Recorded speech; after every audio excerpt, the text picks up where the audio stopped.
Bismillahirrahmanirrahim. Wa min afatil lisan, salah satu dari bahaya-bahayanya lisan adalah as-sukhriyah bil muslim, adalah merendahkan, menghina seseorang, mengejek seorang muslim. Wal istihza bih, dan menghina dia, ngata-ngatain, istihzaan terhadap orang tersebut. Wadhahik alaih, mentertawakan seseorang, istighfafan, karena merendahkan orang tersebut, menghina orang tersebut, wahdigaran lah, atau merendahkan orang itu. Qala Allah Ta'ala, Allah Subhanahu wa taala berfirman, ya ayyuhalladzina amanu la yaskhar qaumun min qaumin, wahai sekalian orang-orang beriman, janganlah satu kaum merendahkan, menghinakan, mengejek kaum yang lain. Asa ayyakunu khairam minhum, siapa tahu kaum tersebut lebih baik daripada yang menghina. Wala nisaun min nisa'in asa ayyakunna khairan minhunna, dan janganlah perempuan-perempuan kalian menghina perempuan yang lain-lain, siapa tahu perempuan yang dihina itu lebih baik daripada yang menghina. Wala talmizu anfusakum, janganlah kalian talmizu, memandang sebelah mata, itu apa ya? Meremehkan anfusakum, diri-diri kalian, maksudnya orang lain. Wala tanabazu bil alqab, janganlah kalian menjuluki orang dengan julukan-julukan yang tidak baik. Bi'sal ismul fusuq ba'dal iman, itu adalah sejelek-jelek kefasikan sesudah Allah Subhanahu wa taala karuniakan keimanan, kalian mestinya jagain gitu loh. Jangan sampai kemudian malah menjadikan kefasikan. Nama-nama yang jelek itu adalah seburuk-buruknya kefasikan. Wa man lam yatub faulaika humudz zalimun, siapa yang tidak bertaubat maka mereka adalah orang-orang yang zalim. Wa qala alaihi salatu wassalam, dan bersabda pula baginda kita Nabi besar Muhammad sallallahu alaihi wasallam, bihasbimri'in minasyarr an yahgar akhahul muslim, cukup sebagai sebuah keburukan bagi seseorang apabila seseorang merendahkan orang lain atau menghina orang lain sesama muslim, saudaranya sesama muslim. Jadi nggak usah menghina orang, nggak usah jelek-jelekin orang, karena belum tentu kita lebih bagus daripada dia. Emang betul ya. Iya, jadi nggak usah gitu. Kita nggak pernah tahu gitu kan, kita lebih baik apa enggak dari orang lain gitu. Dan ibu-ibu sih sekalian, ilmu ini seperti yang sering saya sampaikan kepada teman-teman semuanya, bukan untuk melihat orang lain. Ya, itu tuh kerjaannya suka jelek-jelekin saya. Si ini nih kerjaannya suka merendahkan saya. Bukan. Ilmu ini ada untuk kita mengintrospeksi, menjadi cermin, menjadi kaca bagi kita untuk kita melihat diri kita. Jangan sampai kita mengerjakan yang seperti itu. Sehingga sekalian saya mengatakan, kita nggak pernah tahu. Jangan mencela orang lain karena dia ahli maksiat. Ada banyak di antara para hamba-hamba Allah Subhanahu wa taala yang kemudian menjadi hamba yang tercinta di sisi Allah sebelumnya adalah ahli maksiat. Banyak loh teman-teman saya sekalian, yang asalnya pemabuk, Fudail bin Iyad salah satunya. Yang asalnya pemabuk, Ibrahim bin Adham salah satunya. Yang asalnya perampok, Abu Bakar ibnul Hawari salah satunya. Sehingga sekalian saya muliakan, akan tetapi ketika Allah Subhanahu wa taala mengangkat mereka, memberdirikan mereka, meninggikan derajat mereka, kita ditinggalnya dengan derajat-derajat yang jauh di atas kita. Sehingga sekalian saya muliakan, maka jangan pernah remehkan orang lain, entah itu karena dia itu tadi ya ahli maksiat, apalagi kalau kamu meremehkan seseorang hanya karena dia miskin misalnya.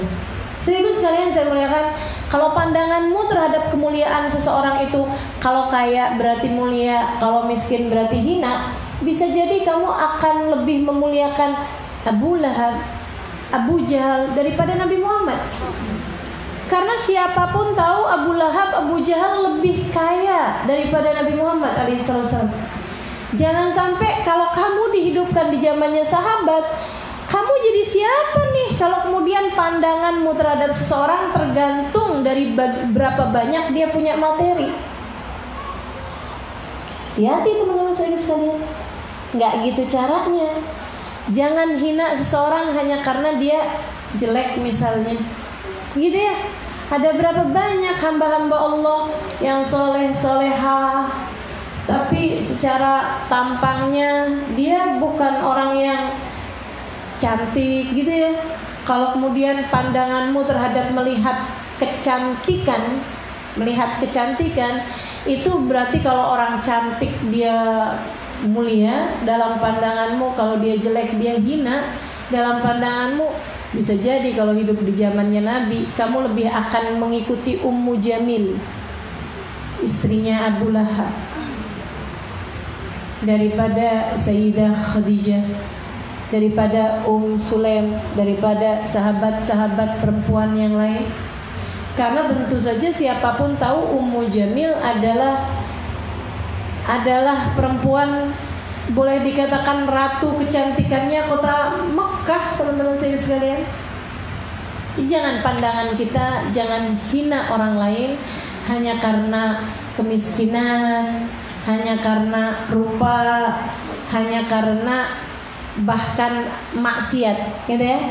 Kita benci perbuatannya, tapi kita tidak benci orangnya. Kita benci perbuatannya, tapi kita nggak benci orangnya. Kita nggak pernah tahu, teman-teman, siapapun kita nggak pernah tahu.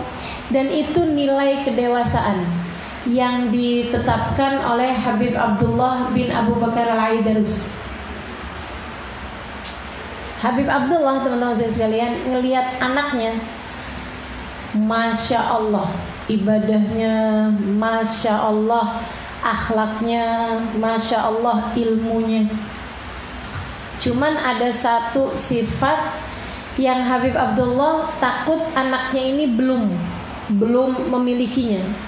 Apa itu? Tawadhu. Takut anaknya belum punya tawadhu. Jadi mau ngetes anaknya. Panggil anaknya, Abu Bakar namanya. Bakar, lebih, Bah, Abah nih mau ada urusan, saya meminta tolong sama kamu nak. Abah lagi ada pengen tahu sesuatu, pengen ngerti ilmu sesuatu. Jadi Abah minta sama kamu bantuin Abah. Lebih, Bah, coba carikan di luaran sana yang kamu lebih bagus daripada dia, kamu lebih baik daripada dia, bawain ke sini. Makhluknya Allah yang kamu lebih baik daripada dia. Anaknya keluar dengan serta-merta kerjain perintah ayahnya. Yang saya lebih baik daripada dia. Oh, banyak kayaknya. Dia kemudian jalan gitu, saya lebih baik daripada dia. Ini udah bagus ya. Dia nggak ngelihatnya secara materi. Beliau tidak melihatnya secara rupa. Walaupun beliau cakep, nggak dicarinya orang yang jelek-jelek mukanya gitu. Yang saya lebih baik daripada dia, yang lebih bagus daripada dia, berarti ini yang mukanya jelek-jelek nih, saya bawain ke bapak nih gitu. Enggak gitu. Beliau juga nggak nyari orang-orang yang miskin-miskin nih ya. Berarti saya lebih baik daripada dia, saya kaya dia miskin. Enggak. Beliau nyarinya orang yang ghairil maghdubi alaihim waladdallin, gitu kan? Orang yang enggak baik itu adalah maghdub alaihim, orang yang dimurka sama Allah, ataupun orang-orang yang sesat jalan. Siapa mereka? Ahli maksiat kepada Allah Subhanahu wa taala atau orang tidak beriman. Kan gitu. Jadi dia pun mulai jalan, berangkat nyari tempat orang yang memungkinkan untuk minum minuman keras. Ketemu. Begini. Ada orang lagi mabok. Om, ikut ya Om. ikut yuk. Mau ngapain? Abah saya lagi mau undang makan. Oh iya deh. Walaupun lagi mabok, kalau urusan makan boleh juga gitu ya. Sambilan agak susah gitu jalannya karena masih lagi mabok, dia pun jalan. Di tengah jalan ingat, beliau nih Abu Bakar bin Abdullah al-Idrusil Akbar ingat bahwasanya dulu Sayyidina Umar juga tukang mabok, teman-teman saya sekalian. Dulu Fudail bin Iyad juga tukang mabok, Ibrahim bin Adham juga tukang mabok. Tapi ketika hidayah Allah Subhanahu wa taala kemudian datang, Masya Allah, Allah naikkan sampai sedemikian rupa. Jangan-jangan nih yang saya bawa ini calon-calon Fudail bin Iyad nih. Jangan-jangan nih yang saya bawa ini adalah calon-calon Umar bin Khattab nih. Jangan-jangan yang sama saya ini adalah orang-orang yang sekarangnya dalam keadaan mabuk, tapi entar-entarannya dia kemudian sadar, dia kemudian dapat hidayah, dia kemudian jadi orang yang Masya Allah. Sehingga sekalian saya muliakan, tengah jalan itu ketika datang pemikiran seperti itu, beliau pun kemudian bilang, maaf ya om, gak jadi om, saya gak jadi kasih makan nih. Iya maaf om. Nah iya nih gak apa-apa. Dia kemudian mau balik ke rumah ayahnya. Dia mau bilang gak ada ya, gak ada orang Islam yang saya lebih baik daripada dia. Tapi terus mikir, tunggu dulu, abah kan gak bilang orang Islam, siapa aja kok, begitu kan ya. Artinya kalau saya bawa orang non muslim juga abah gak apa-apa nih kayaknya. Jadi dia kemudian nyari, teman-teman saya sekalian, pergi ke tempat penyembahan berhala. Maksudnya ke orang-orang yang memang tidak beriman. Nyampe di sana, beliau kemudian bilang sama orang tersebut, Pak, Bapak mau nggak saya undang ke rumah mbah saya? Mbah saya lagi siapin makan. Bapak. Oh gitu. Ini kan nggak mabok ya? Boleh juga. Ini emang jamnya makan siang nih dan saya juga nggak jelas makan di mana, boleh? Bentar ya, saya selesaiin dulu. Ya selesaiin urusannya, habis itu kemudian yuk. Di jalan dia kemudian ingat bahwa ada banyak dari hamba-hamba Allah yang kemudian dicinta sama Allah, yang asalnya juga orang yang kafir kepada Allah. Ketika hidayah datang, teman-teman sekalian, Masya Allah, Masya Allah, Allah kemudian kasih kepada mereka nilai yang sangat besar sekali. Ada banyak kan yang asalnya kafir, kemudian ketika hidayah Allah datang, Sayyidina Umar salah satunya. Kemudian banyak orang-orang yang asalnya nyembah berhala masuk Islam, atau kafir masuk Islam, kemudian jadi orang-orang yang benar. Bahkan nih di Indonesia sendiri, pribumi yang asli dari Indonesia kan dulunya kan animisme, nyembah patung, nyembah pohon, nyembah batu, kan gitu ya. Gitu. Tapi kan ketika kemudian hidayah datang, Wali Songo datang ke sini, bisa jadi penyebab Islamnya ribuan orang. Nih akhirnya nih anak-anak cucu-cucunya ke bawah-bawahnya, Masya Allah, Masya Allah. Gitu ya. Kita nggak pernah tahu. Jadi akhirnya beliau ketika ingat seperti itu, maaf Pak, katanya gitu, nggak jadi saya kayak undang Bapak. Oh gitu nak. Ya udah nggak apa-apa deh, saya balik aja lagi ke sana. Dia pun kemudian balik lagi. Nggak ada nih, mau pulang. Dilihatnya ada anjing lagi nyari-nyari makanan tempat sampah, kurapan pula. Ah, kalau ini udah pastilah saya manusia. Walaqad karramna bani Adam. Kata Allah dalam Al-Quran, kami telah memuliakan bangsa manusia. Lagian Bapak kan cuman bilang makhluknya Allah, pokoknya siapa aja gitu loh. Siapapun yang kamu lebih baik daripada dia. Ah, kalau sama anjing kurapan pula saya lebih bagus lah daripada dia. Diambil tali, kemudian diikatnya anjing tersebut, nggak pakai sentuh ya. Dia pun kemudian seret-seret tali anjing itu, mau dibawa ke rumahnya. Dia mau bilang sama bapaknya, Pak, nggak ada orang, tapi binatang saya lebih baik daripada dia. Sampai ketika kemudian beliau ingat sama firman Allah Subhanahu wa taala, ya laitani kuntu turaba.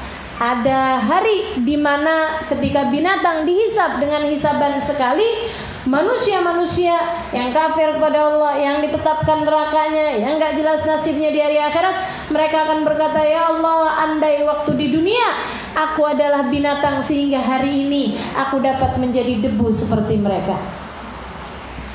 Dia mikir kayak begitu, ya Allah, kalau saya selamat masuk ke dalam surga, saya emang lebih baik daripada dia. Tapi kalau saya sampai gak selamat masuk ke dalam surga, saya di neraka, saya akan berharap andai hari ini saya adalah dia. Maka bagaimana mungkin saya merasa saya lebih baik daripada binatang ini. Dia pun kemudian melepaskan ikatan binatang tersebut. Dia pulang. Dia bilang sama ayahnya, bah gak ada. Ternyata semua yang ada di alam semesta ini, saya adalah makhluknya Allah yang paling hina. Semuanya lebih baik daripada saya. Semuanya lebih baik daripada saya. Katanya abahnya, al-an qad sirta rajulan. Sekarang nak, kamu menjadi laki-laki dewasa. Jangan-jangan kita belum ada yang dewasa. Karena selama ini kita masih melihat kita lebih baik dari si fulan, si faltan, si fulanan, si faltan. Melihat orang yang pakaiannya terbuka, kita bilang, ih neraka, kayaknya kangen tuh dia itu. Ngelihat orang yang pakaiannya tertutup sampai lebar banget tertutupnya, kita bilang lebay. Ngelihat orang yang ahli maksiat, kita bilang ya ampun, naudzubillah min dzalik. Jangan sampai saya kenal sama dia, jangan sampai sedekat sama dia, jangan sampai berurusan sama dia. Naudzubillah. Begitu ngelihat orang yang ahli taat, ngerjain taat gitu kemana-mana, kita bilang palingan juga riya. Lantas siapa yang tidak kamu rendahkan? Lantas siapa yang tidak kamu hinakan? Teman-teman saya sekalian, ngelihat orang yang bodoh-bodoh gak ngerti ilmunya, itu dia orang yang tidak dikehendaki baik oleh Allah Ta'ala. Bukankah Allah bilang siapa yang dikehendaki baik oleh Allah akan diberikannya pemahaman dalam ilmu? Dia gak dibikin sama Allah mau hadir majelis ilmu, berarti dia bukan orang dikehendaki baik sama Allah. Ngelihat orang yang berilmu, dia mah cuma bisa ngomongnya doang. Yang malingnya belum tentu, mendingan juga kayak saya, nggak ngerti, jadinya juga kalau ngelanggar emang karena nggak ngerti. Dia udah ngerti ilmunya tetap juga dilanggar, itu hisabnya lebih besar lagi. Lantas siapa yang bisa kamu muliakan, teman-teman sekalian? Ngelihat orang yang lebih tua, kamu bilang ya Allah, itu daftar maksiatnya pasti udah panjang banget. Ngelihat anak kecil, belum punya banyak taat dia. Siapa yang kamu muliakan? Saudariku sekalian, saya muliakan. Jika setiap kali melihat setiap orang, kamu melihat dengan pandangan sebelah mata. Jika setiap kali kamu melihatnya dengan pandangan mencari kekurangan-kekurangannya. Nggak pernah ada ketemu ceritanya bisa memuliakan orang. Justru sebaliknya, kalau kamu mau lihat kekurangan, lihatlah dirimu. Lihatlah dirimu. Katanya seorang alim kepada muridnya, seorang syekh kepada muridnya, Syekh pernah ketemu setan gak? Kata muridnya, oh kamu pengen lihat setan nak? Iya saya tuh pengen tahu deh Syekh, namanya setan kayak apa. Ngaca aja kamu. Teman-teman sekalian, itu jelek banget ya. Tapi kalau dipikir-pikir, bener. Kita nih, apaan yang diajakin setan kita ikutin? Bener gak? Ya Allah, begitu mudahnya diperdaya sama setan. Ketika setan bilang, ih kamu Masya Allah ya gitu, gak kayak si fulana, si faltana. Emang Yang lain-lain tuh belum pada pergi ngaji, gini gitu segala macam. Kamu udah begini, kamu udah begitu. Ember. Ya Allah, teman-teman saya sekalian. Jadi emang bener banget, kalau kamu pengen lihat setan, ngaca. Tuh yang dibalik cermin, itu dia setan. Kita sering yang ngikutin jalan dia, ngelihat orang lain gak ada yang bagus, teman-teman sekalian. Kayak kita semuanya yang paling bagus. Ngelihat si ini kita rendahkan, lihat si itu kita hinakan, lihat si ini gak ada bagus-bagusnya, lihat si itu. Innalillahi wa inna ilaihi raji'un. Saatnya menangisi diri kita, saudara sekalian. Saatnya kita angkat tangan seraya mengatakan, ya Allah, hamba-Mu yang satu ini, yang gak ngerti diuntung ini, ya Allah, berikan kepadanya jalan hidayah-Mu, karuniakan kepada hatinya rasa hati yang benar, sehingga memahami makna dari segala kejadian dan faham bahwa dia bukan siapa-siapa. Saudaraku sekalian, saya melihatkan tuh Bapak Bahiyah tuh, salah satu contoh orang yang saya lihat, ya Allah, boro-boro mau menghina orang lain, dia ngelihat dirinya tuh nggak ada bagus-bagusnya. Ngelihat orang lain semua bagus loh. Lihat Habib Umar tuh, Halimah. Habib Umar rajul kabir. Habib Umar nih ya, Halimah ya, orang yang benar-benar besar banget. Iya, Bapak. Abis itu ngelihat Hubaba Nur kabir. Hubaba Nur gede. Saya pikir memang Hubaba Nur, Habib Umar orang-orang besar. Satu hari, teman-teman saya sekalian, saya diajak Hubaba Bahiyah berziarah ke tempatnya Ahmad bin Ali Al-Habsyi, cucu dari penulis Maulid Simtuduron di Sewun. Datanglah saya berziarah ke sana, bertiga aja, saya sama Hubaba Bahiyah, ketemu sama Habib Ahmad. Di hadapan Habib Ahmad, Hubaba Bahiyah bercerita. Dia bilang, Ahmad, saya ini beberapa minggu ini saya lagi tinggal di Daruz Zahra. Masya Allah, anak-anak Daruz Zahra itu kayak malaikat-malaikat. Saya kan anak Daruz Zahra, saya langsung.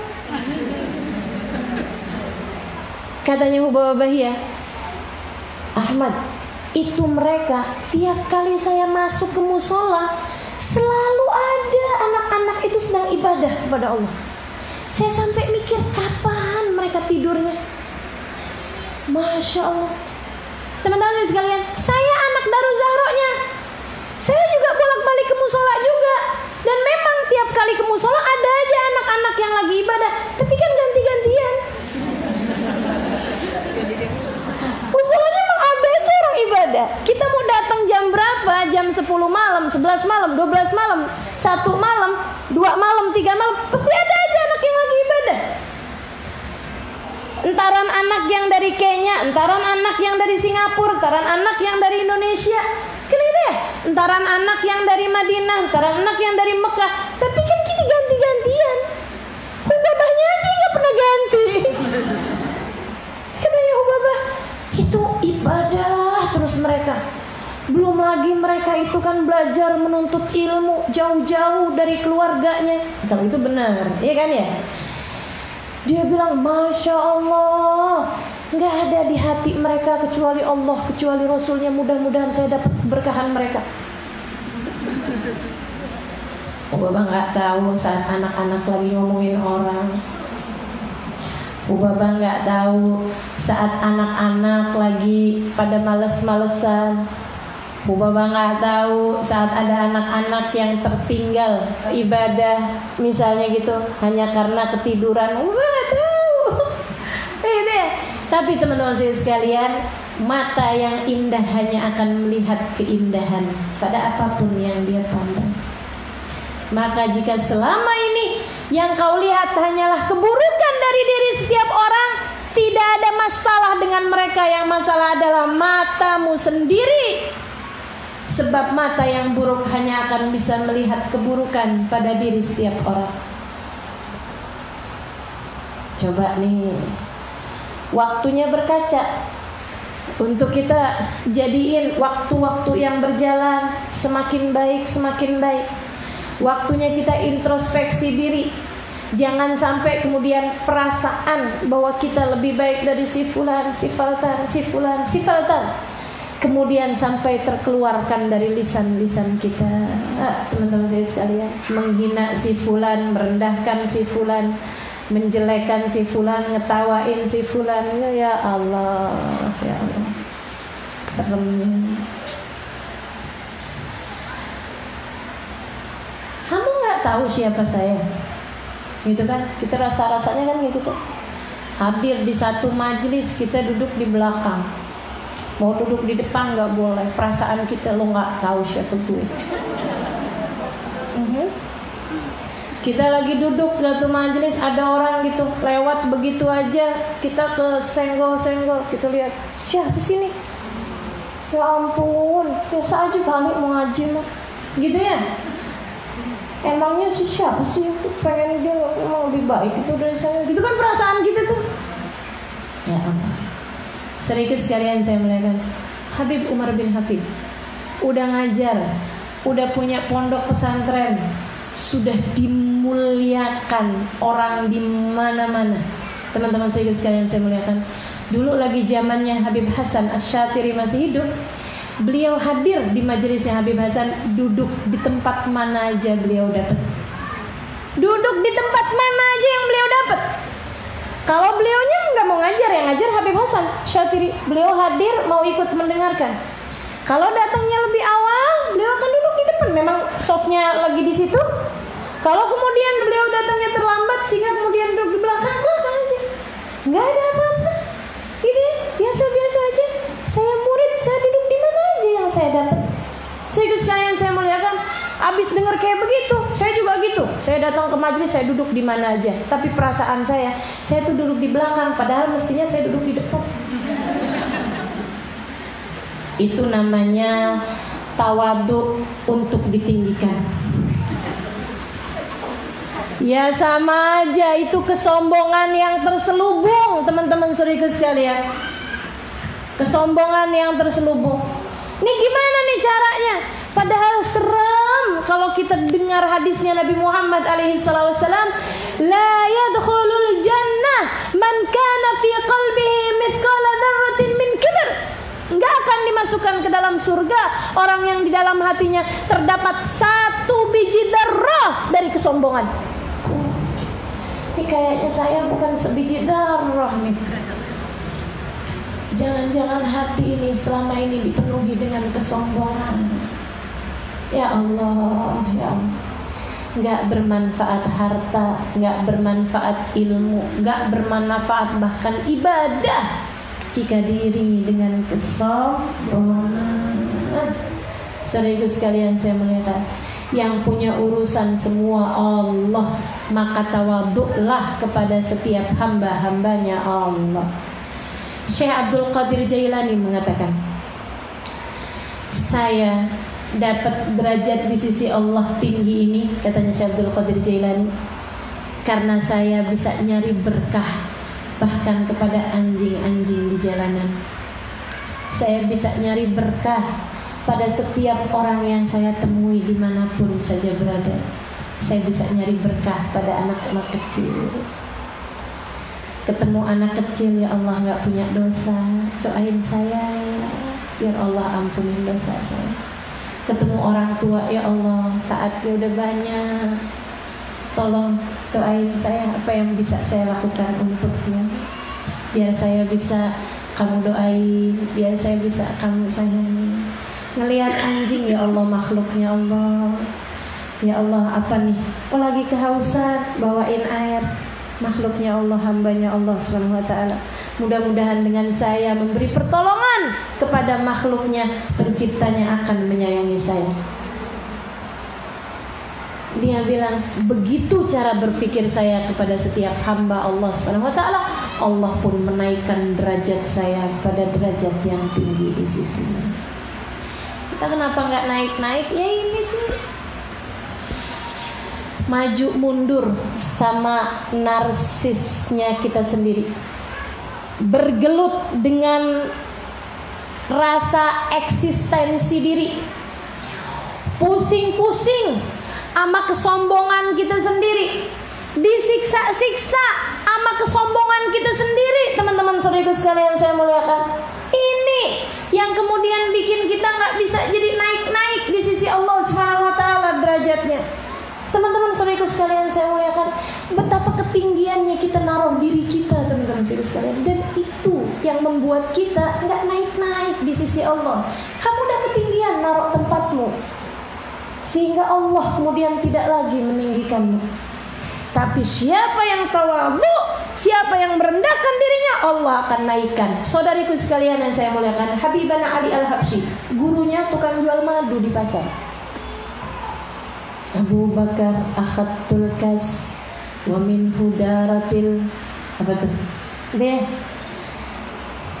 Katanya Habib Ali Al-Habsyi, saya berguru kepada Habib Abu Bakar Al-Attas. Kenapa bisa ketemu gurunya? Gurunya tukang jual madu, teman-teman sekalian. Gurunya Habib Ali. Habib Ali nggak pernah ketemu dia. Sampai Habib Ali udah dewasa begini begitu segala macam. Satu hari Habib Ali lagi pergi ke pasar, lihat ada seseorang, cahayanya, wih, masya Allah, luar biasa. Habib Ali langsung datang pada orang tersebut, diciumnya tangannya, diciumnya tangannya. Beliau bilang, anggap saya muridmu, terima saya di sisimu. Orang itu tersenyum, kemudian mengatakan, ya Ali, aku sudah memberi perhatian padamu, bahkan dari sejak kamu masih berada dalam sulbi ayahmu. Kenapa Habib Ali bisa melihat cahaya pada diri orang tersebut? Karena Habib Ali setiap ngelihat orang, lihat cahayanya, teman-teman saya sekalian. Kalau kita tiap lihat orang, lihat kekurangannya, gimana mau ketemu cahaya?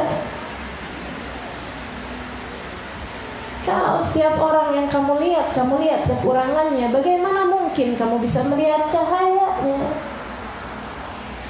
Fokusmu kepada diri sendiri, kamu lihat kelebihannya. Kamu tempatin dirimu ketinggian, teman-teman saudaraku sekalian. Kamu kalau mau nadah sesuatu, mesti naruhnya di bawah, betul nggak? Ada air nih mancur dari atas ke bawah, kamu naruh embernya di atas, ya nggak bakalan bisa penuh-penuh, nggak bisa dapat apa-apa, teman-teman saudaraku sekalian. Kalau kamu mau dapat banyak, taruhlah di bawah. Semakin di bawah, semakin kucurannya nyampe semua kepadamu. Yang tawadhu, sehingga akhirnya kamu bisa dapetin semuanya. Bisa lihat cahaya yang dilihat Habib Ali Habsyi, bisa lihat hamba-hamba tercinta di sisi Allah Subhanahu wa taala. Datang seorang kepada Imamul Haddad, dia bilang, Bib, zaman sekarang nggak ada wali, nggak ada kasih Allah Subhanahu wa taala. Kata Habib Abdullah bin Alawi Al-Haddad, walinya banyak, akan tetapi bagaimana mata yang buta bisa melihat mereka? Walinya Allah banyak, tapi matamu yang kamu lihat dirimu dengan segala kehebatannya, dirimu dengan segala ketinggiannya, dirimu dengan segala ilmu dan ibadahmu, membuat kamu tidak bisa melihat cahaya-cahaya Allah yang ada di hadapanmu. Saudariku sekalian yang saya muliakan, mari jangan ketinggian lihat diri. Katanya Hubab Bahiyah, ya Allah Halimah, kalau Allah buka aib-aib kita di hadapan hamba-hambanya, gak akan ada sesiapa pun mau duduk di samping kita. Benar banget teman-teman sekalian.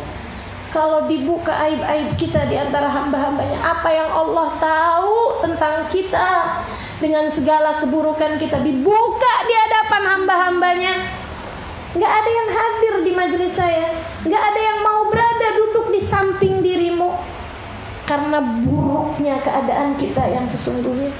Alhamdulillah Allah tutup aib-aib kita. Alhamdulillah. Udah bagus-bagus ditutupin aibnya, jangan kemudian jadi ngeliatin aib-aibnya orang. Aib mereka gak ada apa-apanya dibandingkan aibmu. Aib mereka gak ada apa-apanya dibandingkan aibmu. Betul apa enggak? Apakah sesudah kamu mendengar hal yang seperti ini,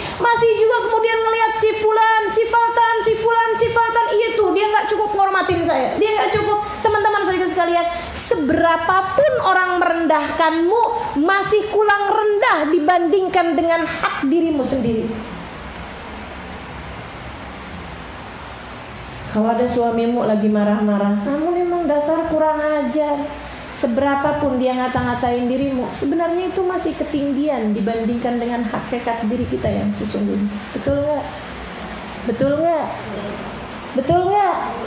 Lantas apa hakmu untuk kemudian menjawab, abang pikir abang juga suami yang benar? Kemudian kamu cari aib-aibnya, kemudian kamu sampaikan padanya. Nggak ada, teman-teman sekalian. Nggak gitu caranya jalanin kehidupan. Tidak begitu caranya menjalankan kehidupan. Yuk, biar cara mikir kita benar. Karena kalau cara mikirmu benar, hidupmu bakalan benar, teman-teman sekalian. Kalau hidup kita benar, cara mikir ke Allahnya benar, semuanya bakalan benar ke depan-depan. Insya Allah. Yuk, belajar untuk memandang diri sesuai dengan hak kita. Katanya guru saya, ada namanya Syekh Umar Al-Khatib. Salah satu dari orang-orang yang saya kagumi keilmuannya, saya kagumi penataan hatinya.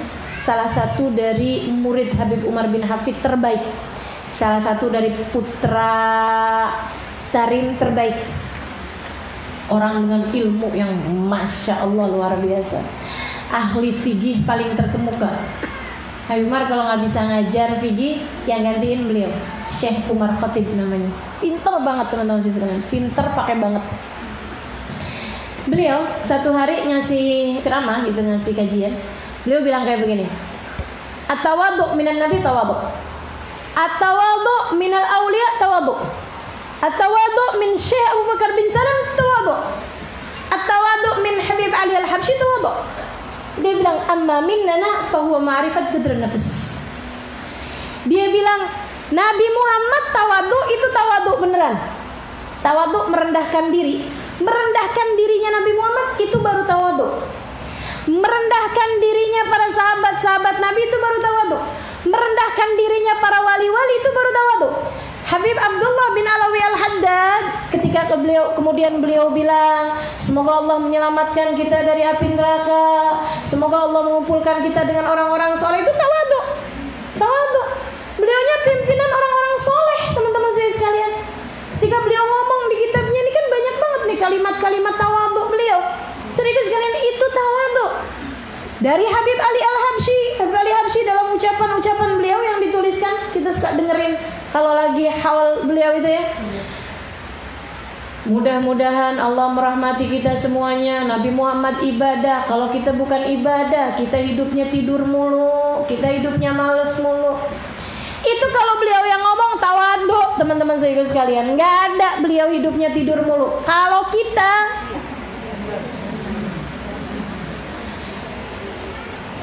katanya Syekh Umar Khatib, dia bilang tawadhu dari mereka-mereka ketika mereka merendahkan diri.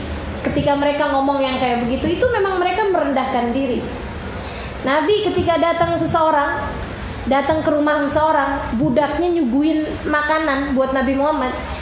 Dia ketika tahu bahwa ini yang datang Nabi Muhammad, Nabinya Allah, orang yang namanya ada di pintu surga, orang yang bawa kita ke surga. Masya Allah, dia bawa nampannya tuh gemeteran. Mau nyuguhin makanan ke Nabi, ketika dia paham siapa Nabi Muhammad, sampai gemeteran. Nabi ketika ngeliat dia, Nabi Muhammad bilang, haunan alaik, kata Nabi. Innama ana rajulun Quraisy ya'kulul qadid. Bu, yang tenang. Ibu pikir saya siapa? Saya hanyalah putranya Abu Thalib, anak yatim yang diasuh. Innama ana yatimu Abu Thalib. Sesungguhnya aku hanyalah anak yatim yang diasuh sama Abu Thalib. Saya biasa makan dendeng kering, saya biasa makan ikan asin. Kalau di kita gitu ya, saya biasa makan ikan asin. Ibu yang tenang, saya bukan siapa-siapa. Nabi kalau ngomong kayak gitu tawadhu, teman-teman saya sekalian. Nabi kalau ngomong kayak begitu tawadhu, sekalian saya muliakan. Nabi ketika beliau bilang la tagumuli, jangan berdiri buat saya, duduk aja. Nggak usah kalian berdiri buat saya. Itu Nabi tapi lagi tawadhu, teman-teman sekalian. Nah, kalau itu tawadhu, emang beneran tawadhu, saudara sekalian. Amma minnana, katanya beliau. Tapi kalau aku, kalau kamu, kalau kita lagi bilang, ya Allah, kita nih ya nggak punya amal ibadah. Emang beneran? Betul nggak? Kita nih ya durhaka bener sama Allah. Bukan lagi tawadhu, emang beneran. Kalau kamu lagi bilang, saya duduk di belakang, emang pantasnya juga iya. Saudaraku sekalian, saya muliakan, orang itu ya nendang-nendang saya, tapi saya emang nggak apa-apa. Emang mestinya juga nggak apa-apa. Saudaraku sekalian, saya muliakan, kalau kita tawadhu minnana, kita merendah-rendahkan diri kita kayak apaan rendahnya, fahuwa ma'rifat gadrun nafs. Itu bukan tawadhu, akan tetapi tahu diri. Saya dengar itu jelek banget sih. Tapi iya, emang beneran teman-teman saya sekalian. Tawadhunya kita tuh bukan tawadhu. Jadi jangan sok-sok tawadhu. Enggak ada, kita masih belum mencapai derajat tawadhu, ketinggian. Jadi wali dulu baru kamu tawadhu. Begitu kan ya? Jadi orang, misalnya nih, orang yang derajatnya 90. Ketika dia kemudian nempatin dirinya di 60, di 50, kan namanya tawadhu. Merendahkan dirinya, derajatnya 90, dia taruhin dirinya 60, kan begitu? Saya melihat. Nah, kalau orang derajatnya 10, dia taruhin dirinya di 30, 40, walaupun itu kelihatannya rendah dibandingkan dengan 70, 80, kan itu masih lebih ninggiin diri daripada tempat yang semestinya. Halo? Betul nggak? Ya Allah. Kalau Sayyidina Imam Asy-Syafi'i bilang, ilahi lastu lil firdausi ahla wala ahwa ala naril jahimi. Ada yang bilang itu ucapan Imam Syafi'i, ada yang bilang itu ucapannya Abu Nawas. Tapi yang pasti itu adalah ucapan orang soleh, teman-teman saya sekalian. Ya Allah, saya nggak pantas buat masuk surga, tapi saya juga nggak kuat sama api neraka. Itu mereka lagi tawadhu. Tapi kalau kita lagi bilang, ya Allah, saya nggak pantas masuk surga, Allah bilang, emang iya? Tapi saya juga nggak kuat sama api neraka, emang iya juga? Tapi kamu masih berani-berani ngerjain dosa. Kita mau bilang apa? Kita rendah-rendahkan diri kita. Emang rendah kita. Saudara sekalian, saya muliakan. Mudah-mudahan Allah ajarkan kita cara yang benar melihat diri sendiri. Semoga Allah ajarkan kepada kita cara yang benar melihat diri sendiri. Semoga Allah ajarkan kepada kita cara yang benar melihat diri sendiri, sehingga kita dapat menjalani kehidupan sesuai dengan porsi, sehingga kita bisa menempatkan diri sesuai dengan derajat kita yang sesungguhnya, teman-teman saudaraku sekalian. Amin ya rabbal alamin, birahmatika ya arhamar rahimin, bijudika ya ajwadal ajwadin, innahu waliyyu dzalika wal qadir alaih. Wa sallallahu ala sayyidina Muhammadin wa ala alihi wa sahbihi wa sallam, walhamdulillahi rabbil